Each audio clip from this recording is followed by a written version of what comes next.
Doctor గారు భారతి ఇలా అడుగుతున్నారండి. నా వయసు 30 సంవత్సరాలు. ఈ మధ్య కొన్ని అనారోగ్య కారణాల వల్ల వైద్యులు ఈస్ట్రోజన్ చికిత్సను సూచించారు.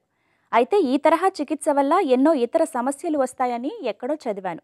ఇప్పుడు ఆ పరిస్థితి నాకే వచ్చింది. ఈస్ట్రోజన్ చికిత్స వల్ల సైడ్ ఎఫెక్ట్స్ ఉంటాయా? ఉంటే వాటి నుంచి పరిష్కారం ఎలానో దయచేసి తెలియజేయగలరు అని అడుగుతున్నారు.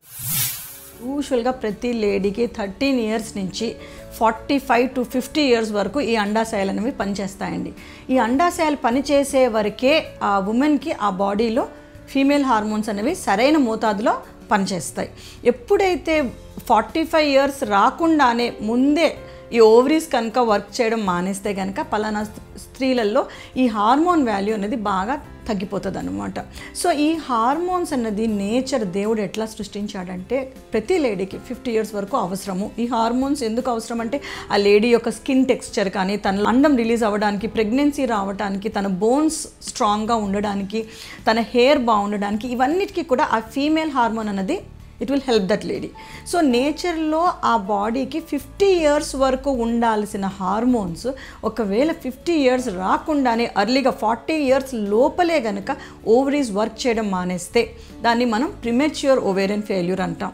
ఈ బయట నుంచి సప్లిమెంట్ చేసే డోసేజెస్ జనరల్గా బాడీలో మనకి ఎంత అవసరమో అంత డోసేజ్ డాక్టర్ గారు మీకు ప్రిస్క్రైబ్ చేస్తారు. ఓకే, సో జనరల్గా మన బాడీలో ఎంత ఉండాలి అన్నది అంత పిల్లే మీకు అడ్వైస్ చేస్తారు. కాకపోతే కొంతమంది బై మిస్టేక్ ఓవర్ యూసేజ్ చేస్తే కనుక ఈస్ట్రోజన్ లెవెల్స్ బాగా పెరిగితే కనుక వాళ్ళల్లో ఏంటంటే గర్భసంచిలో ఏదైతే పొర ఉంటుందో, ఎండోమెట్రియం ఉంటుందో, అది ఉండాల్సిన దానికంటే బాగా ఎక్కువగా ఈస్ట్రోజన్ ఎక్కువ వర్క్ చేసి ఎక్కువ థిక్కెన్ అయ్యి వాళ్ళల్లో గర్భసంచి లోపలున్న పొరలో ఉన్న తేడాలు స్టార్ట్ కావచ్చు.